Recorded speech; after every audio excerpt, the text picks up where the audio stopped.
മത്സ്യങ്ങൾക്ക് ഇങ്ങനെ തീറ്റ കൊടുക്കുമ്പോൾ ഈ ഫിഷ് പോണ്ടിൽ അമോണിയ ഉണ്ടാവും. ഈ അമോണിയ നീക്കം ചെയ്യാൻ വേണ്ടിയിട്ടാണ് നമ്മൾ ഈ ബെഡ് ഏരിയ ഒരുക്കിയിട്ടുള്ളത്. ഇത് കോൺക്രീറ്റ് മെറ്റൽ നിറച്ചിട്ടുള്ള ഒരു ബെഡാണ്.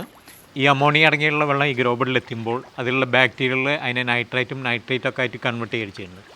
നൈട്രോസൊമോണസ് ബാക്ടീരിയകൾ അതിനെ നൈട്രേറ്റ് ആയിട്ടും ബാക്ടീരിയകൾ അതിനെ നൈട്രേറ്റ് ആയിട്ടും കൺവേർട്ട് ചെയ്യുന്നത്. ഈ നൈട്രേറ്റ് വലിച്ചെടുത്തിട്ടാണ് ചെടികളൊക്കെ നന്നായിട്ട് ഇത് കണ്ടില്ലേ, നല്ല രീതിയിൽ നല്ല ഗ്രോത്തിൽ വളരുന്നത്.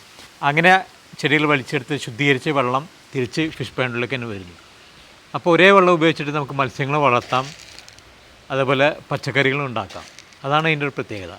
അപ്പോൾ നമ്മുടെ സിംഗിൾ പൈപ്പ് അക്വാപോണിക് സിസ്റ്റം എന്ന് പറയുന്നത് നമ്മളിതിൽ മോട്ടർ വെച്ചിട്ടുള്ള ഒരു സബ്മർസൽ പമ്പ് വെച്ചിട്ട് അതിൽ നിന്ന് ഒരു പൈപ്പ് വഴി ഇതിലേക്ക് കണക്ട് ചെയ്തിരുന്നു. അത് മോട്ടർ ഓണാകുമ്പോൾ ഈ ഗ്രോ ബെഡിൽ വെള്ളം നിറയുന്നു. ഇതിപ്പോൾ വെള്ളം നിറഞ്ഞിട്ടുണ്ട്.